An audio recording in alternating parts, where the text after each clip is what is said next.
Hi friends, welcome to Indo Newspaper Analysis in Tamil. இன்னைக்கு நியூஸ்ல வந்து இம்பார்ட்டன்ட் டாபிக்ஸை யூபிஎஸ்சி அண்ட் டிஎன்பிஎஸ்சி எக்ஸாம்க்கு ஹெல்ப்ஃபுல்லாக இருக்கிற மாதிரி பார்க்கலாம் வாங்க. ஃபர்ஸ்ட் பிளேசஸ் இன் டாபிக்கோட ஸ்டார்ட் பண்ணலாம். ஃபர்ஸ்ட் என்னன்னா location of port through which IST time meridian passes. அது என்னன்னா பிரகராஜ். ஓகேங்களா. ஸ்டாண்டர்ட் மெரிடியன் ஆஃப் இந்தியா எந்தெந்த ஸ்டேட் வழியாக பாஸ் ஆகும்னா 5 ஸ்டேட் வழியாக பாஸ் ஆகும். ஓகேங்களா. ஃபர்ஸ்ட் வந்து உத்தரப்பிரதேஷ், தென் வந்து Madhya Pradesh, Chhattisgarh, Odisha, Andhra Pradesh. Second one New Zealand territory with 45 minutes time zone offset. அது என்ன சாத்தம் ஐஸ்லேண்ட். ஓகேங்களா. சாத்தம் ஐஸ்லேண்ட் எங்கே இருக்குன்னா பசிபிக் ஓஷனில் இருக்குது. ஓகேங்களா. அது வந்து நியூசிலாந்தோட ரைட் ஹேண்ட் சைடில் இருக்குது. அதுக்கு நியராக வந்து ஃபீட் ஐஸ்லேண்டும் இருக்குது. ஓகேங்களா. Third one country with most number of time zones France. இது மாதிரினா ஃப்ரான்ஸ் வந்து த்ரூ அவுட் த வேர்ல்டு வந்து லேண்ட் வந்து அங்கங்கே வந்து ஆக்குபை பண்ணுற மாதிரி, அதாவது அவங்க ஓன் பண்ணுற மாதிரி இருக்குது. ஸோ வந்து ஃபிலிம்ஸில் கேட்கலாம் இந்த ஐஸ்லேண்ட் வந்து எந்த நேஷனுக்கு ரிலேட்டடாக வந்து. ஓகேங்களா. ஃபஸ்ட்டு ஈஸ்ட்லேருந்து பார்ப்போம். நியூ காலிடனோ நியூசிலாந்து பக்கம் இருக்குது. தென் வந்து மடகாஸ்கர் அந்த ரீஜனில் வந்து என்னென்னா ஹியோட்டி, Reunion, French Southern Antarctic lands இது இருக்குது. ஓகேங்களா. மெயினானது வந்து ஃப்ரான்ஸ் வந்து இங்கே தான் இருக்குது. ஓகேங்களா.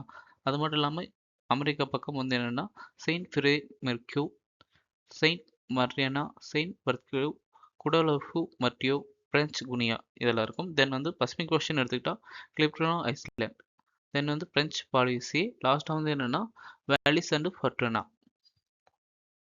அடுத்தா வந்து important news article exam relevant ஆனது முக்கியமான பாயிண்ட்ஸ் வந்து பார்க்கலாம். ஃபர்ஸ்ட் வந்து என்னென்னா have states gained from 16th finance commission. ஓகேங்களா. ஃபினான்ஸ் கமிஷன் வந்து ரொம்ப இம்பார்ட்டன்ட் டாபிக். ஏன்னா கான்ஸ்டியூஷனல் வந்து ஒரு பாடியாக, அது மட்டும் இல்லாமல் ரீசெண்டாக தான் வந்து அவங்க ரிப்போர்ட் சப்மிட் பண்ணாங்க கவர்மெண்ட்டுக்கு. ஸோ வந்து டிஎன்பிஎஸ்சியானும் சரி யூபிஎஸ்சியானும் சரி போத் ஃபிலிம்ஸ் அல்லது மெயின்ஸ் ரெண்டு எக்ஸாமுக்கும் ஒரு இம்பார்ட்டன்ட் டாபிக்.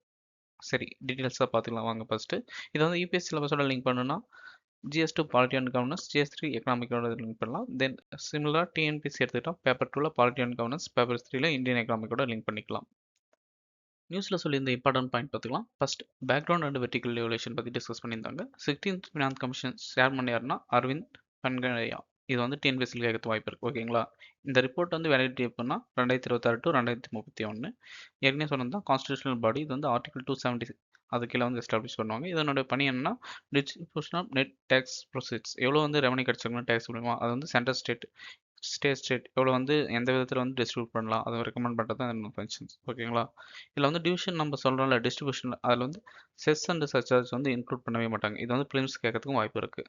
டிவிசிபிள் எவ்வளோன்னா சென்ட்ரல் கவர்மெண்ட் வந்து டேக்ஸ் மூலமாக வரதில் 81% வந்து டிஸ்ட்ரிபியூட் பண்ணுற மாதிரி தான் இருக்குது.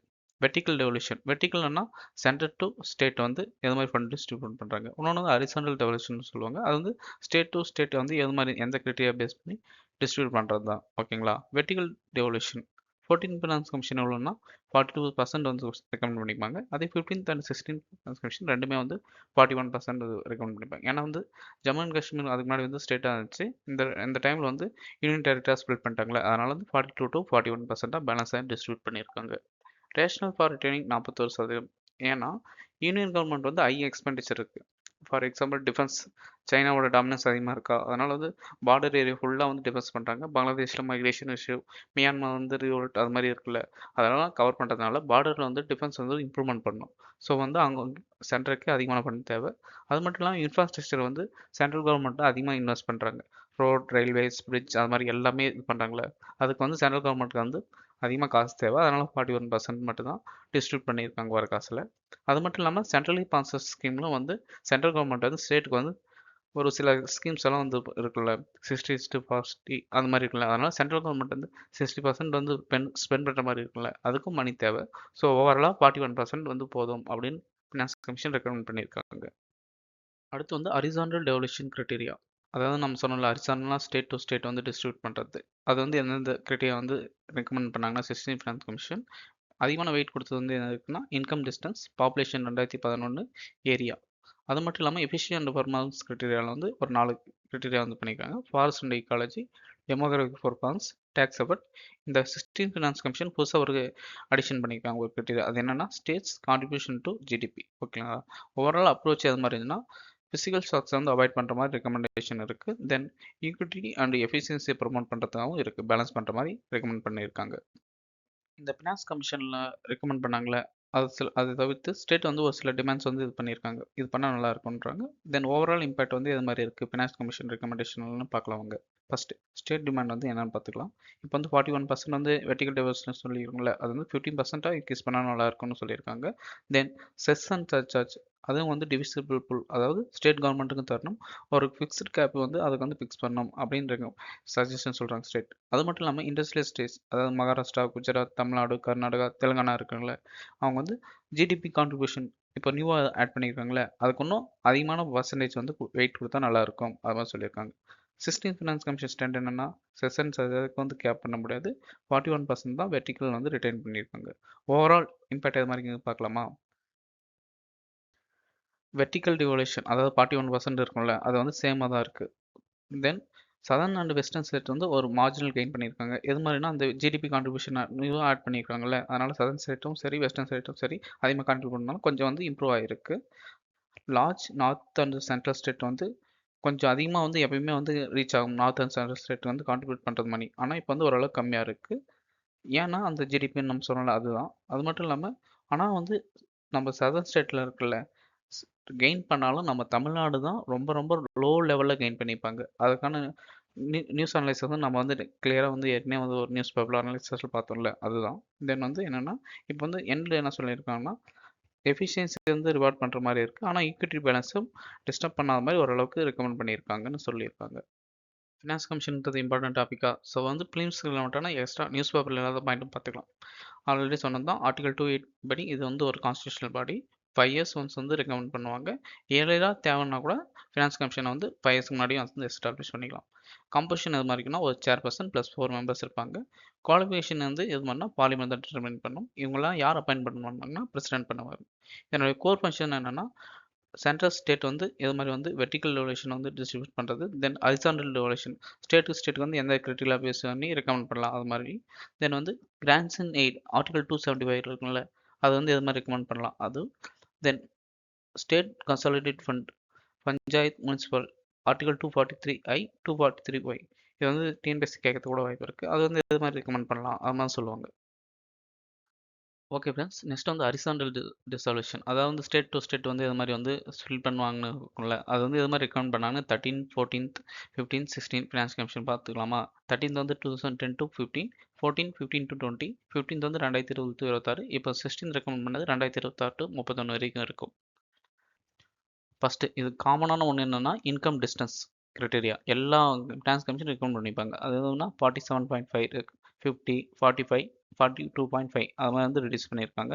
பாப்புலேஷன் 1971 பேஸ் வந்து ஃபஸ்ட் ஸ்டாண்ட் ரெக்கமெண்ட் பண்ணியிருப்பாங்க 25%, 17.5. பாப்புலேஷன் 2011 வந்து எப்போ வந்து இன்ட்யூஸ் ஆச்சுன்னா 14 ஃபினான்ஸ் கமிஷன் வந்து இன்ட்யூஸ் பண்ணிப்பாங்க. அது வந்து 10, 15, 17.5 அது மாதிரி இன்க்ரீஸ் ஆயிருக்கு. ஏரியான்றதும் வழக்கம் போல் இன்கம் டிஸ்டன்ஸ் வந்து எல்லா இருக்கா, அதே மாதிரி ஏரியாவும் வந்து எல்லாத்துலையும் கவர் பண்ணியிருக்காங்க. 10, 15, 15, இப்போ வந்து 10 வந்து ரிடியூஸ் பண்ணியிருக்காங்க. ஃபாரஸ்ட் சிமிலராக பாப்புலேஷன் 2011 மாதிரி 14th இன்க்ரீஸ் பண்ணிப்பாங்க, 7.5, 10, 10. ஓகேங்களா. ஃபிசிக்கல் டிசிப்ளின்றது 13th ஃபினான்ஸ் கமிஷன் ரெக்கமெண்டேஷன் மட்டும் இருக்கும், 7.5. அதே டெமோகிராஃபிக் பர்ஃபார்மன்ஸ் வந்து லாஸ்ட் 2 ஃபினான்ஸ் ரெக்கமெண்ட் பண்ணியிருக்காங்க, 12.5 and 10. டேக்ஸ் அபர்ட்ன்றது ப்ரீவியஸ் இயர் ஃபினான்ஸ் கமிஷன் இருக்குல்ல, அவங்க ரெக்கமெண்ட் பண்ணியிருக்காங்க 2.5. இதில் வந்து நம்ம புதுசாக இன்ட்ரடியூஸ் பண்ண சொன்னிப்போங்களா, அது என்னன்னா ஸ்டேட்ஸ் கான்ட்ரிபியூஷன் டு ஜிடிபி, அது வந்து எவ்வளோ பர்சன்டேஜ் கொடுத்துருக்காங்க, 10. ஓகேங்களா. இந்த டாப்பிக்கில் மட்டும் ப்ரீவியஸ் கொஸ்டின் பார்த்துக்கலாமா. ஃபிலிம்ஸில் என்ன கொஸ்டின் கேட்டுக்கிறாங்கன்னா, democratic performance, forest and ecology, governance reform, stable government, tax and physical efforts. For the horizontal tax devolution, the 15th Finance Commission used to how many of the criteria other than population, area and income distance? இது வந்து 2023 கேட்டது. Correct answer என்ன, option B. Previous வீடியோவில் தான் நம்ம வந்து previous ஸ்லைடில் தான் நம்ம வந்து சொல்லியிருக்கோம் என்னென்ன க்ரைட்டீரியா வந்து இருந்துச்சுன்னு. Next question, with reference to 14th Finance Commission, which of the following statements is are correct? இது வந்து 2015 கேட்டது. It has increased the share of states in central divisible from 32 to 40%. It has made recommendation for concerning sector specific grants. Correct answer என்ன, option A, one only. இந்த டாப்பிக்கில் மட்டும் mains இது மாதிரி question கேட்டுக்கிறாங்க பார்க்கலாமா. 2021 first question, how have the recommendation of the 14th Finance Commission of India enabled states to improve fiscal position? Second question, how is the Finance Commission of the India constituted? What do you about the terms reference of this recently constituted Finance Commission? இது வந்து 2018 கேட்டது. Next question 2013 இது மாதிரி கேட்டுக்கிறாங்க பார்க்கலாமா? Discuss the recommendation of the 13th finance commission which have been departure for the previous commissions for strengthening local government finances. Previous year question பார்த்தாவே தெரியும் friends எவ்வளோ இம்பார்ட்டன்ட் டாபிக். ஸோ அதனால தான் வந்து நியூஸில் இருந்தது மட்டும் இல்லாமல் கான்ஸ்டியூஷனில் வந்து என்ன சொல்லியிருப்பாங்கன்னு அதுவும் வேரியஸ் கிரைட்டீரியா வந்து என்னென்ன சொல்லியிருக்கேன். ஸோ வந்து ஃபினான்ஸ் கமிஷன் வந்து இந்த ரிப்பீட்டாக திருப்பி அகைன் சொல்கிறேன், இம்பார்ட்டன்ட் டாபிக், எக்ஸ்ட்ராவும் நீங்கள் பார்த்துக்கோங்க. Second article, Tamil Brahmi inscription discovered in Egypt shed light on the Asian trade links. அதாவது நம்ம தமிழில் வந்து ரொம்ப ஓல்டாலேருந்து ட்ரேட் வந்து கிரேக் கூட வந்து பண்ணியிருக்கோம், அதுக்கு மட்டும் வந்திருக்கு. ஓகேங்களா, இது வந்து நம்மளுக்கு வந்து ஒரு பெருமையை தர விஷயம் கூட தான். யூபிஎஸ்சி சிலபஸோட லிங்க் பண்ணிட்டா GS1 Indian history and culture, art and கல்ச்சரோட லிங்க் பண்ணலாம். சிமிலராக வந்து டிஎன்பிஎஸ்சி எடுத்தால் history and culture, paper 3 economic, எது மாதிரி ட்ரீட் வந்து கண்டினியூ பண்ணாங்க ஏன்ஷியன்ட் இந்தியாவில், அது மாதிரி வந்து லிங்க் பண்ணிக்கலாம். நியூஸில் என்னென்ன சொல்லியிருந்தான்னு பார்க்கலாம் வாங்க. ஃபஸ்ட்டு, எகிப்தில் தமிழ், பிராமி, பிராகிருதம், சமஸ்கிருதம் ஆகிய மொழிகளில் சுமார் 30 கல்வெட்டுகள் வந்து கண்டுபிடிச்சிருக்காங்க. அது வந்து எந்த பிளேஸ்னா valley of the kings, Theban necropolis அந்த சமாதியில் தான் கண்டுபிடிச்சிருக்காங்க. இதனோட காலம் என்ன, கிபி 1ஆம் to 3ஆம் நூற்றாண்டு எடுத்துக்கலாம். அதில் வந்து கல்வெட்டில் வந்து என்னென்ன பேர் இருந்துச்சுன்னா வச்சுங்களேன், சிகை கொற்றன், இது வந்து ஒரு 5 சமாதியில் வந்து 8 டைம்ஸ் வந்து கண்டுபிடிச்சிருக்காங்க. அதர் நேம்ஸ் என்னென்னா கோப்பன், சாத்தான், கீரன், இந்த நேம்ஸும் வந்து கண்டுபிடிச்சிருக்காங்க. கொற்றம்னா வெற்றின்னு மீனிங், மேபி டிஎன்பிஎஸ்சி எக்ஸாம் கேட்கலாம். இது வந்து தமிழ் போரியல் மரபு லிங்க் பண்ண ஒரு டேர்ம். சங்ககால இலக்கியமான புறநானூறு, புகழூர் கல்வெட்டுகளில் இந்த மாதிரி ரிலவெண்ட்டான நேம்ஸும் வந்து கண்டுபிடிக்க முடிஞ்சிருக்கு. கல்வெட்டு வந்து எது மாதிரினா பயணிகள், வர்த்தகர்கள் அவர்கள் பேரை வந்து குறுகிய எழுத்துக்கள் வந்து மென்ஷன் பண்ணியிருக்காங்க. அது வந்து என்னென்னா கிராஃப்டின்னு சொல்லுவோம். இது வந்து தமிழ் கலைச்சொல்லோட கேட்கறது வந்து டிஎன்பிஎஸ்சி எக்ஸாமில் கேட்குவாங்க. ஓகேங்களா, சமாதி, நுழைவாயில் மற்றும் உள் சுவர்களின் உயரமான பகுதிகளில் இந்த கல்வெட்டுகள் வந்து கண்டுபிடிச்சிருக்காங்க. கிரேக்க மொழி கல்வெட்டுகளுடன் இணைச்சு தான் இது வந்து காணப்படுகிறது. இது வந்து ஓவராலாக ஹிஸ்ட்ரியில் வந்து என்னென்ன இம்பார்ட்டன்ஸ்னால் தமிழகம், ரோமன், எகிப்து இடையிலான பழமையான வர்த்தக தொடர்புக்கு ஆதாரமாக இருக்குது. தென்மேற்கு மற்றும் வடமேற்கு இந்திய வர்த்தகர்கள் எகிப்துக்கு வந்து ட்ராவல் பண்ணியிருக்காங்கன்றது வந்து கன்ஃபார்ம் பண்ணுறது. மலபார் கடற்கரை, செங்கடல், அதாவது ரெட் சி துறைமுகம், பெர்னிக்கோ வழி கடல் வர்த்தகம், இது வந்து ஆதாரமாக வந்து இந்த ஃபவுண்டேட் வந்து நம்ம எடுத்துக்கலாம். ஓவராலாக என்னென்னா தொடக்காலத்திலே வந்து உலகமயமாக, அதாவது இப்போ தான் குளோபலைசேஷன் சொல்கிறோம்ல, அது இப்போ மட்டும் இல்லை, ஏர்லி டைம்லேயே வந்து இருந்திருக்கு, அது மாதிரி நம்ம எடுத்துக்கலாம். ஆரம்பகால கிறிஸ்து காலத்தில் மத்திய தரைக்கடல் வர்த்தக வலையில் தமிழர்களின் பங்கேற்கும் இது வந்து உறுதி செய்கிற மாதிரி தான் இருக்குது. இந்த டாபிக்ல உண்டான previous question, which among the following ports were associated with Indo-Roman trade during early centuries of current era, Christian era? Bharuch, Arikamedu, Musiri, Tamluk. இது வந்து கேபிஎஸ்சி, அதாவது 2017-18 கேட்டது. கரெக்ட் ஆன்சர் என்னன்னா option D, all of the above. Next article, Rafale ஃப்ளைட்டை வந்து hero அப்படின்னு வந்து vice chief of air staff வந்து சொல்லியிருக்காங்க. அது மட்டும் இல்லாமல் மோர் ஃபைட்டர் பிளேன்ஸ் வந்து இன்ட்ரடியூஸ் பண்ணால் நல்லாயிருக்கும், அது மாதிரி சொன்னாங்க. ஓகேங்களா, இது வந்து யூபிஎஸ்சியோட லிங்க் பண்ணால் mains polity and governance, security GS3 economic defence இண்டஸ்ட்ரியோட லிங்க் பண்ணலாம். நம்ம டிஎன்பிஎஸ்சி சிலபஸ் எடுத்துக்கிட்டால் polity and governance, security or எக்கனாமிக்கோட லிங்க் பண்ணிக்கலாம். நியூஸில் வந்து இம்பார்ட்டன்ட் பாயிண்ட்ஸ் பார்க்கலாம். Vice chief air staff Rafale வந்து ஹீரோ ஆஃப் ஆப்ரேஷன் சிந்தூர்னு சொல்லியிருக்காங்க. ஆப்ரேஷன் சிந்தூர் என்னது, பாகிஸ்தான் வந்து அட்டாக் பண்ணாங்களே பால்காம் அட்டாக், அதை வந்து ரிப்ளை பண்ணுறதுக்காக இந்தியன் கவர்மெண்ட் மேக் பண்ண ஏர் ஸ்ட்ரைக் தான் ஆப்ரேஷன் சிந்தூர். ஓகேங்களா, அதில் வந்து ரஃபேல் வந்து ஹீரோ மாதிரி ஆக்ட் ஆச்சு, அது மாதிரி சொல்லியிருக்காங்க. இந்தியன் ஏர்ஃபோர்ஸ் வந்து என்னென்னா மல்டி ரோல் ஃபைட்டர் ஏர்கிராஃப்டை வந்து இன்ட்ரடியூஸ் பண்ணோம், அது மாதிரி வந்து சொல்லியிருக்காங்க. கரண்ட்டாக வந்து என்னென்ன கீ ஏர்கிராஃப்ட் வந்து இந்தியா வச்சுருக்காங்கன்னா Rafale, SU MKI, Mirage 2000, MiG-29, Jaguar, Tejas. ஓகேங்களா, அப்கமிங் எக்ஸசைஸ் ஒன்று இருக்குது, அது என்னென்னா வாயு சக்தி. எங்கன்னா ஏர் டு கிரவுண்ட் ரேஞ்சில் வந்து ராஜஸ்தானில் வந்து கண்டக்ட் பண்ண போகிறாங்க. இதில் வந்து கிட்டத்தட்ட 120க்கும் மேற்பட்ட ஏர் அசட்ஸ், 77 ஃபைட்டர் ஜெட்ஸ், இதெல்லாம் வந்து ஆப்ரேஷன் பண்ணி பார்க்க போகிறாங்க. அது மட்டும் இல்லாமல் ஆர்மியும் அதில் இது பார்ட்டிசிபேட் பண்ணுவாங்க. அவங்ககிட்ட என்னென்ன வெப்பன்ஸ் இருக்குன்னா M777 அவுசெட், L-17 guns, special force. இதெல்லாம் வந்து இந்த ஏர்கிராஃப்ட், இந்த வெப்பன்ஸ் எல்லாம் வந்து கேட்கறதுக்கு ஃபிலிம்ஸில் கேட்கறதுக்கு வாய்ப்பு இருக்குது. சர்ஃபேஸ் டு ஏர் சிஸ்டம் என்னென்ன இந்தியா வச்சுருக்காங்கன்னா ஆகாஷ் அண்ட் ஸ்பைடர். ஓகேங்களா, ஆப்ரேஷனல் சிக்னஸ் இது என்னென்னா இந்தியாவோட ப்ரிசிஷன் ஸ்ட்ரைக் கேபிலிட்டி வந்து எக்ஸ்பிரஸ் பண்ணுற இருக்கும் இந்த ஆப்ரேஷன். அது மட்டும் இல்லாமல் ரெஸ்பான்ஸ் அண்ட் டாமினன்ஸ் ஆப்ரேஷனல் மட்டும் வந்து ஷோகேஸ் பண்ணுற மாதிரி. Modernisation of the weapon next generation aircraft வந்து நீடட் அப்படின்றத நம்ம தெரிஞ்சுக்கலாம். ஓவராலாக ஸ்ட்ராட்டஜிக் நீட் இப்போ வந்து இந்தியா என்ன பண்ணலாம்னா ageing fleet and squadron strength concern, அதாவது வந்து இந்தியா வந்து 4 அது மாதிரி இந்த ஃப்ளைட்ஸ் எல்லாம் இருக்குல்ல, இது வந்து ரொம்ப ஓல்டு, ஒரு கிட்டத்தட்ட கொஞ்சம் ஓல்டான வெர்ஷன். யுஎஸ், ரஷ்யா அவங்கெல்லாம் வந்து ரொம்ப ரொம்ப அப்டேட் வெர்ஷன்ஸ் வந்து யூஸ் பண்ணுறாங்க. அது மாதிரி பண்ணலாம். அது மட்டும் இல்லாமல் அட்வான்ஸ்டு மல்டி ரோல் ஃபைட்டர்ஸ் ஏர் சுப்பீரியாரிட்டி வந்து மெயின்டைன் பண்ணுறதுக்கு இன்ட்யூஸ் பண்ணலாம். ஏன்னா வந்து வெஸ்டர்ன் வந்து northern borders China, Pakistan issues வந்து இருக்குல்ல. சைனாக்காரங்க ஒரு அட்டாக் பண்ணாங்க 2019 அந்த அந்த ரேஞ்ச் 2020ல். ரீசெண்டாக பாகிஸ்தான் இது பண்ணாங்க. ஸோ வந்து நாம் வந்து டிஃபென்ஸில் வந்து ரொம்ப ரொம்ப ஸ்ட்ரென்தன் பண்ணுறது நீடட் ஒன் தான். இந்த டாபிக் ரிலவெண்ட்டான ப்ரீவியஸ் கொஸ்டின் 2014ல் கேட்ட 24ல் கேட்டாங்க. Rafale MiG-29 Tejas MK1 how many of the above are considered the fifth generation fighter aircraft? Correct answer என்னன்னா option D none of the above. நம்ம நியூஸில் டிஸ்கஸ் பண்ணோம்ல, எல்லா ஏர்க்ராஃப்ட்டும் கொஞ்சம் ஓல்டர் வெர்ஷனாக தான் இருக்குது. 4.5 அது மாதிரி. ஓகேங்களா? இந்த டாபிக் ரிலவெண்ட்டான மெயின்ஸ் கொஸ்டின் 2014ல் கேட்டது. International civil aviation laws provide all countries to complete exclusive sovereignty over the airspace above the territory.